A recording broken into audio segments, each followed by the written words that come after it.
चंडीगढ़ प्रशासन भारत सरकार के अधीन आता है, यानी नरेंद्र मोदी के अधीन आता है। नरेंद्र मोदी की एक नीति सब बेच डालूंगा वाली है, क्योंकि वो हर बार सवाल करते हैं कि 70 साल में क्या हुआ। चूँकि 70 साल में जो हुआ उसे जब तक बेचेंगे नहीं, बर्बाद नहीं करेंगे, तब तक यह कैसे कह पाएंगे कि 70 साल में क्या हुआ। यही वजह है कि तमाम सारे निगम, तमाम सारे PSUs, तमाम सारी कंपनियां जो भारत सरकार की थी, सार्वजनिक थी, जो हमारे आपके पैसे से बनी है, हमारे आपके पूर्वजों के पैसे से बनी है, उनको वो लगातार बेच रहे हैं। अब तक 2 दर्जन से अधिक कंपनियां बेची जा चुकी हैं भारत सरकार द्वारा। अब केंद्र शासित चंडीगढ़ में चंडीगढ़ का बिजली महकमा बेचा जा रहा है। वह बिजली महकमा बेचा जा रहा है जिसकी संपत्ति 25,000 करोड़ रुपए से ज़्यादा की है, और ये संपत्ति 1 रुपये सालाना की लीज पर दे दी जा रही है। इसके अलावा इस कंपनी का जितना डिस्ट्रीब्यूशन है और दूसरी चीज़ें हैं, वो सारा संचालन भी दिया जा रहा है, और उस पूरे का सिर्फ लिया कितना जा रहा है, 870 करोड़। जबकि यह बिजली महकमा हर साल 300 करोड़ से अधिक का फ़ायदा देता है, और अब तक पिछले 5 साल में यह 1000 करोड़ का नेट प्रॉफिट दे चुका है। तो इससे आप समझ सकते हैं कि सब बेच डालूंगा वाली स्टाइल में पूर्वजों की बनाई हुई सब कुछ बेचने की तैयारी है। और उसी बेचने के खिलाफ आज चंडीगढ़ के सेक्टर 17 में परेड ग्राउंड पर यहाँ के बिजली विभाग के कर्मचारी और उनके समर्थन में यहाँ के नागरिक, यहाँ की रेजिडेंट वेलफेयर एसोसिएशन, गांव के जो पिंडू कमेटियाँ हैं, वो सारे उनके समर्थन में आए हुए हैं। सभी राजनीतिक दलों ने समर्थन किया है भारतीय जनता पार्टी को छोड़ करके, क्योंकि इसका बोझ अंततः शहर के लोगों पर पड़ना है, यहाँ के गांव के लोगों पर पड़ना है, और उनके साथ में किस तरह प्राइवेट कंपनियां करेंगी यह बताने की ज़रूरत नहीं है। इन सबको समझते हैं यहाँ के नेताओं और दूसरे लोगों से।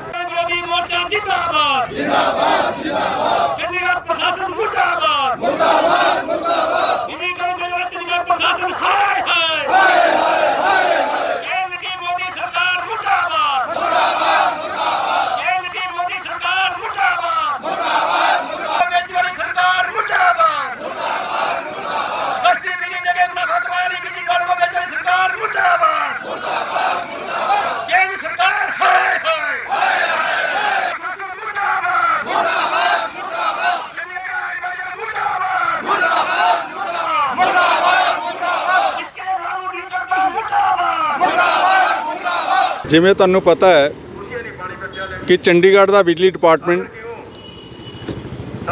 जिमें मेरे तो पहले साथी ने दस्सिया है कि ये प्रॉफिट में चल रहा है। कोई कमी नहीं इदां दी कि महकमे नूं बेचण का कारण कोई नहीं। उसदे बावजूद जो चंडीगढ़ प्रशासन है, गवर्नमेंट इंडिया की गवर्नमेंट है, वो ये महकमे नूं बेचना चाह रही है, क्योंकि महकमा प्रॉफिट में सीगा। महकमे में कोई कारण नहीं बनता कि महकमे नूं प्राइवेट किया जाए, लेकिन सरकार ने अपनी पॉलिसियों के तहत इस महकमे नूं बेचण का हर चारा कर रही है। और लगभग 2 साल तो ये महकमा जिहड़ा कि वधिया तरीके नाल चल रहा सीगा, इनू बेचण की प्रक्रिया अपनाई। वो प्रक्रिया बहुत ही गैर कानूनी सीगी। वो जिहड़ा ड्राफ्ट के नाल RFT वगैरह कढ़ी गई, वो भी गैर कानूनी सीगी। लेकिन सरकार ने जदों सानू पता लग्या मुलाजमां नूं कि महकमा विकण जा रहा है, करोना का टाइम सीगा, लोग घरां विच सीगे, तो सरकार के खिलाफ सड़कों पर उतरे मुलाजम, लेकिन सरकार ने गल बिल्कुल सुनी नहीं। अगे जी प्रक्रिया सी गैर कानूनी तौर पर उन्होंने अगे बढ़ाते गए, और इस लैवल तक लै गए कि अनअप्रूवड डॉक्यूमेंट जोड़े थे उन्होंने टेंडरिंग जो प्रोसैस है कंप्लीट कर लिया। बल्कि वो टेंडरिंग प्रोसैस जोड़ा है अज कैबिनेट तो अप्रूवल भी हो चुकी है, और सरकार ने इस महकमे को बेचने लिए मार्च 25 की डेडलाइन तय कर ली है कि इस महकमे को बेच देना है।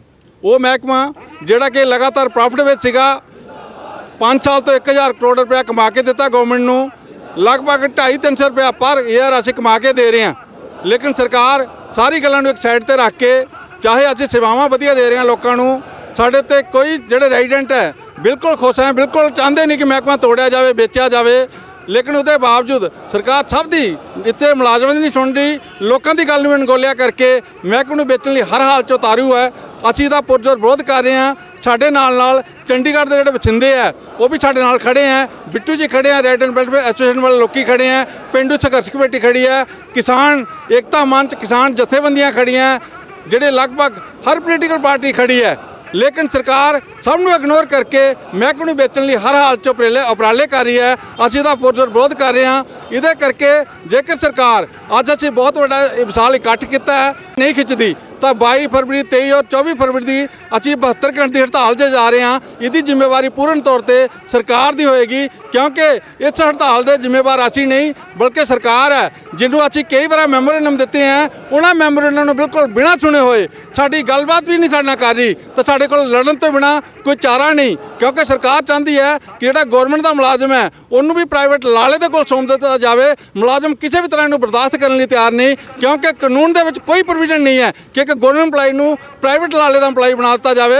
ਇਹਦਾ ਪੁਰਜ਼ੋਰ ਵਿਰੋਧ ਕਰ ਰਹੇ ਹਾਂ। ਔਰ ਸਰਕਾਰ ਜਿਹੜੇ ਮਹਿਕਮੇ ਨੂੰ ਅਸੀਂ ਬਣਾਇਆ, ਜੇਕਰ ਉਸ ਮਹਿਕਮੇ ਨੂੰ ਬਣਾਉਣ ਲਈ ਅਸੀਂ ਕੁਰਬਾਨੀਆਂ ਕੀਤੀਆਂ ਤਾਂ ਅਸੀਂ ਮਹਿਕਮੇ ਨੂੰ ਬਚਾਉਣ ਦੇ ਲਈ ਵੀ ਕੁਰਬਾਨੀਆਂ ਕਰਨ ਦੇ ਲਈ ਤਿਆਰ ਹਾਂ। ਸਾਡੇ ਮੁਲਾਜ਼ਮ ਹਰ ਹਾਲ ਦੇ ਵਿੱਚ ਇਸ ਮਹਿਕਮੇ ਨੂੰ ਬਚਾਉਣਗੇ ਔਰ ਪੂਰੇ ਤਰੀਕੇ ਨਾਲ ਇਹਦਾ ਵਿਰੋਧ ਕਰ ਰਹੇ ਹਾਂ। ਮੈਂ ਬਲਜਿੰਦਰ ਸਿੰਘ, ਚੇਅਰਮੈਨ ਫੋਸਵੈਕ। ਅੱਜ ਅਸੀਂ ਇਲੈਕਟ੍ਰਿਸਿਟੀ ਡਿਪਾਰਟਮੈਂਟ ਦੀ ਸਪੋਰਟ ਦੇ ਵਿੱਚ ਆਏ ਹਾਂ। ਅਸੀਂ ਇਹ ਚਾਹੁੰਦੇ ਹਾਂ ਕਿ ਨਿੱਜੀਕਰਨ ਨਾ ਹੋਵੇ। ਇਹ ਨਿੱਜੀਕਰਨ ਜਿਹੜਾ 800 ਕਰੋੜ ਵਿੱਚ ਵੇਚਿਆ ਜਾ ਰਿਹਾ ਹੈ, ਇਹ 20,000 ਕਰੋੜ ਦੀ ਘੱਟੋ ਘੱਟ ਪ੍ਰਾਪਰਟੀ ਹੈ। ਇਹ ਹੋਰ ਕੀ ਚਾਹੀਦਾ ਪ੍ਰਾਈਵੇਟ ਕੰਪਨੀ ਨੂੰ? 800 ਕਰੋੜ ਵਿੱਚ 365 ਕਰੋੜ ਰੁਪਇਆ ਇੱਕ ਸਾਲ 'ਚ ਬਚੇਗਾ। ਇਸ ਤੋਂ ਵਧੀਆ ਕੀ ਪ੍ਰਪੋਜ਼ਲ ਹੋਦੀ? ਇਹਦੇ ਵਿੱਚ ਕੁਛ ਨਾ ਕੁਛ ਦਾਲ 'ਚ ਕਾਲਾ ਹੈ। ਜਾਂ ਐਡਮਿਨਿਸਟ੍ਰੇਸ਼ਨ 'ਚ ਕੁਛ ਲੈਣਗੇ ਜਾਂ ਸੈਂਟਰ ਗਵਰਨਮੈਂਟ 'ਚ ਕੋਈ ਬੰਦਾ ਇਹਨਾਂ ਦਾ ਕਿ ਇਹ ਪੈਸਾ ਖਾਣਾ ਚਾਹੁੰਦੇ ਨੇ। ਕਿਉਂ ਇਹ ਸ਼ਹਿਰ ਨੂੰ ਇੰਨੀ ਪ੍ਰੋਬਲਮ ਹੈ। ਸ਼ਹਿਰ ਦੇ ਵਿੱਚ ਲੋਕਾਂ ਨੂੰ ਜਿਹੜਾ ਅੱਜ 2 ਰੁਪਏ 4 ਰੁਪਏ ਜਾਂ 5 ਰੁਪਏ 'ਚ ਪਰ ਯੂਨਿਟ ਮਿਲਦਾ, ਮੈਨੂੰ ਇਹ ਲੱਗਦਾ ਕਿ ਲੋਕਾਂ ਨੂੰ 7 8 10 ਰੁਪਏ ਯੂਨਿਟ ਮਿਲੇਗਾ। ਕਿਉਂ ਮੈਨੂੰ ਕਿਸੇ ਕਲਕੱਤੇ ਦੇ ਬੰਦੇ ਦਾ ਵੀ ਫੋਨ ਆਇਆ ਸੀ ਕਿ ਇਹ ਵਾਲੀ ਜਿਹੜੀ ਕੰਪਨੀ ਹੈ ਇਹ ਪੂਰਾ ਚੋਰ ਬਜ਼ਾਰੀ ਕਰਦੀ ਹੈ। ਇਹ ਹਰ 25 ਯੂਨਿਟ ਬਾਅਦ ਰੇਟ ਵਧਾਉਂਦੀ ਹੈ। ਇੱਥੇ ਲੋਕਾਂ ਨੂੰ ਜਦੋਂ ਅਸੀਂ ਇਲੈਕਟ੍ਰਿਸਿਟੀ ਡਿਪਾਰਟਮੈਂਟ ਤੇ ਸਾਰੀਆਂ ਆਰਡਬਲਯੂ ਨੂੰ ਅਪੀਲ ਕਰਦੇ ਹਾਂ, ਅਸੀਂ ਇਹਨਾਂ ਨਾਲ ਮੋਢੇ ਨਾਲ ਮੋਢਾ ਮਿਲਾ ਕੇ ਚੱਲੀਏ ਕਿ ਜਿਹੜਾ ਆਉਣ ਵਾਲਾ ਟਾਈਮ ਹੈ ਕਿ ਸਾਡੇ ਤੇ ਘੱਟੋ ਘੱਟ 5,000 ਰੁਪਏ ਮਹੀਨੇ ਦੇ ਹੀ ਜੇਬ 'ਚ ਪਏਗੀ। ਘੱਟੋ ਘੱਟ ਸਾਨੂੰ 5,000 ਵੱਧ ਬਿੱਲ ਦੇਣਾ ਪਏਗਾ। ਇਸ ਕਰਕੇ ਅਸੀਂ ਡਿਪਾਰਟਮੈਂਟ ਦੇ ਨਾਲ ਹੈ ਤੇ ਸਾਰੀਆਂ ਐਸੋਸੀਏਸ਼ਨਾਂ ਨੂੰ ਵੀ ਅਪੀਲ ਕਰਦੇ ਹਾਂ ਕਿ ਇਹਨਾਂ ਨਾਲ ਚੱਲਿਆ ਜਾਵੇ ਤੇ ਸਾਨੂੰ आने वाले टाइम ज़्यादा फ़ायदा होगा। ये प्रोटेस्ट आज जो बिजली का निजीकरण किया जा रहा है, बिजली डिपार्टमेंट चंडीगढ़ का, उसके खिलाफ मतलब जनता की तरफ से सिविल सोसाइटी, पॉलिटिकल पार्टियां, किसान जत्थेबंदियां सब ने मिल करके यहाँ प्रोटेस्ट करके एक रेजोल्यूशन पास किया है, सर्वसम्मति से प्रस्ताव पारित किया है कि बिजली का जो निजीकरण किया जा रहा है उसका विरोध करेंगे। बिजली का निजीकरण किसी भी कीमत पर बर्दाश्त नहीं करेंगे। तो ये प्रस्ताव यहाँ पारित किया है। दूसरा मैं ये कहना चाहता हूँ कि हम जैसे देखते हैं कि बिजली के निजीकरण की मांग किसकी है। आज यहाँ सारे जो हमारे रेजिडेंट वेलफेयर एसोसिएशन, किसान संगठन, ट्रेड यूनियन, पॉलिटिकल पार्टियाँ सब यहाँ आए हैं और उन्होंने उसका विरोध करने का फैसला किया है। बिजली कर्मचारी पहले ही विरोध कर रहे हैं, तो इसके बावजूद भी इसका निजीकरण क्यों किया जा रहा है? और जिस प्रकार से मालूम है आप कि 20,000 25,000 करोड़ की प्रॉपर्टी 871 करोड़ में बेचने का प्रयास कर रहे हैं। 1700 मुलाजिम होने चाहिए, 1,000 से कम हैं, उसके बावजूद भी 5 साल से कोई बिजली का टैरिफ नहीं बढ़ा। इसके बाद भी हम profit, Chandigarh power department profit कमा करके सरकार को दे रहा है। पहले दलील क्या देते थे कि घाटे वाले महकमे को प्राइवेट कर रहे हैं, लेकिन यहाँ तो घाटा नहीं है। यहाँ पिछले 5 साल का रिकॉर्ड ऑन रिकॉर्ड में बोल रहा हूँ कि लगभग 1,000 करोड़ का प्रॉफिट हम दे चुके हैं। मेमोरेंडम ये पहली बार नहीं दिया है, हमारे दर्जनों बार जो है मेमोरेंडम पिछले 2020 से हम लगातार दे रहे हैं। सरकार के कानों पर जू नहीं रह रही है। सरकार टोटली तौर पर संविधान के खिलाफ, एक्ट के खिलाफ और रूलों की वायलेशन करके काम कर रही है और मुनाफे में चल रहे डिपार्टमेंट को जबरदस्ती जो है वो प्राइवेट लाले के हाथ में बेचने को तैयार है। 25,000 की करोड़ की प्रॉपर्टी को 1 रुपया प्रति महीना लीज पर दे रही है। 1,000 करोड़ जो है 5 साल का प्रॉफिट है और 871 करोड़ में जो प्रॉपर्टी बेच के, उसके अलावा कंज्यूमर की सिक्योरिटी का सवाल है, मुलाजिम के जो है जीपी फंड के पैसे है, सारा जो है वो सरकार लुटा के जो है जहाँ पब्लिक की जो है तबाही कर रही है, उसके साथ साथ कर्मचारी के भविष्य के जो है उसके साथ भी खिलवाड़ कर रही है। इसके लड़ाई चलनी है और 22 से लेके 72 घंटे की जो हड़ताल हो रही है, उस हड़ताल के लिए खास तौर पर चंडीगढ़ प्रशासन का जो मुलाजिम विरोधी रवैया, पब्लिक का विरोधी रवैया, जन विरोधी रवैया जिम्मेवार है। उसके लिए सरकार उसका भुगतान सरकार को करना पड़ेगा। अदरवाइज सरकार इस फैसले को वापस ले। अदरवाइज जो बिजली के कर्मचारी हैं, तमाम जो कंज्यूमर हैं, किसान जो जत्थेबंदियाँ हैं, पिंडो संघर्ष कमेटी है, रेजिडेंट फेडरेशन एसोसिएशन है और जो राजनीतिक पार्टियाँ हैं और सारे ही लोग जो हैं उनके मुलाजिम के साथ खड़े हैं, क्योंकि उनके तौर पर जो है सरेआम जो लूट जो है पब्लिक की हो रही है। इस लूट को बचाने के लिए ज़रूरी है कि संघर्ष को जो है और तेज़ किया जाए। इस बिजली बोर्ड के समर्थन में इत्थे आए हैं असी, और ये जो सरकार कर रही है इन्हां दे विरुद्ध असी आवाज़ उठाने वास्ते इत्थे इकट्ठे हुए हैं। बिजली बोर्ड एक बहुत ही अच्छी संस्था है जिहड़ी कि कमाई करके दे रही है, और जिहड़ी संस्था 350 करोड़ इन्हां नूं कमाई करके दे रही है, ਉਹਨੂੰ ਵੇਚਣ ਦੀ ਇਹਨਾਂ ਨੂੰ ਲੋੜ ਕੀ ਪੈ ਗਈ? क्या ਇਹ ਬਿਜਲੀ ਬੋਰਡ ਘਾਟੇ 'ਚ ਜਾ ਰਿਹਾ ਹੈ, ਜਿਹਦੇ ਕਰਕੇ ਇਹ ਇਹਨਾਂ ਨੂੰ ਮਜਬੂਰ ਕਰ ਰਹੇ ਹਨ ਕਿ ਸੜਕਾਂ 'ਤੇ ਆਓ। ਔਰ ਸਾਰੀਆਂ ਸੰਸਥਾਵਾਂ, ਸਾਰੇ ਜਿੰਨੀਆਂ ਵੀ ਸੰਸਥਾਵਾਂ ਹਨ ਉਹ ਇਹਨਾਂ ਦੇ ਨਾਲ ਖੜੀਆਂ ਹਨ, ਭਾਵੇਂ ਉਹ ਬੱਸ ਯੂਨੀਅਨ ਹੈ, ਭਾਵੇਂ ਟਰਾਂਸਪੋਰਟ ਯੂਨੀਅਨ ਹੈ, ਭਾਵੇਂ ਕਿਸਾਨ ਯੂਨੀਅਨ ਹੈ, ਸਾਰੇ ਪਿੰਡ ਸੰਘਰਸ਼ ਕਮੇਟੀਆਂ ਹਨ, ਉਹਨਾਂ ਸਾਰਿਆਂ ਨੇ ਆ ਕੇ ਇਹਨਾਂ ਨੂੰ ਸਾਥ ਦਿੱਤਾ ਹੈ।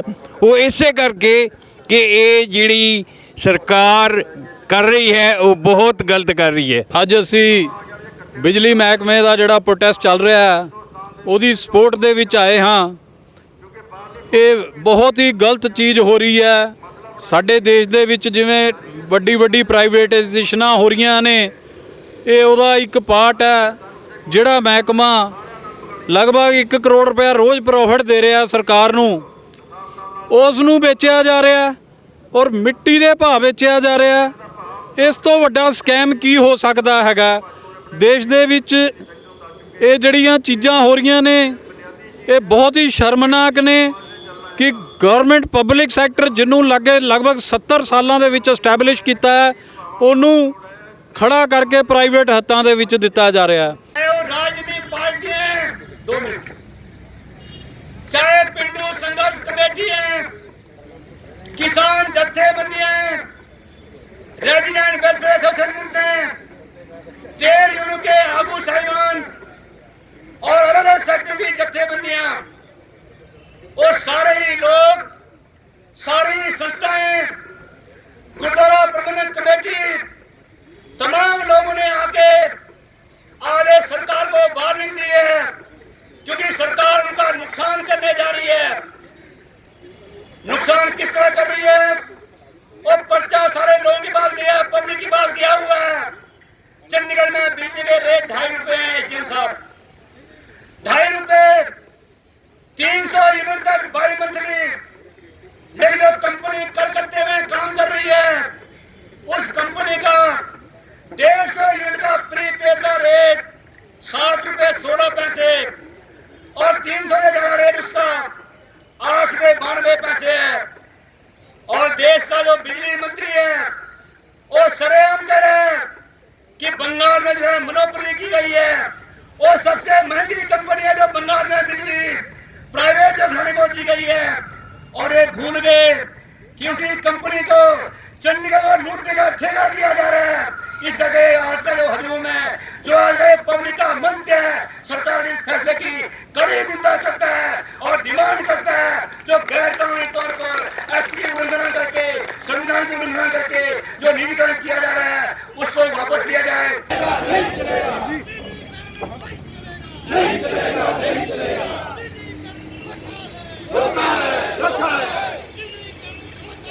हाँ जी, अज असी मैमोरेंडम दिता हैगा क्योंकि ਜਿਹੜਾ ਇਹ ਪ੍ਰਾਈਵੇਟ ਕਰਨ ਜਾ ਰਹੇ हैं ਇਹ ਲੋਕਾਂ ਦੀ ਜੇਬ ਦੇ ਉੱਤੇ ਵਜਨ ਹੈ ਸਾਰਾ ਹੀ।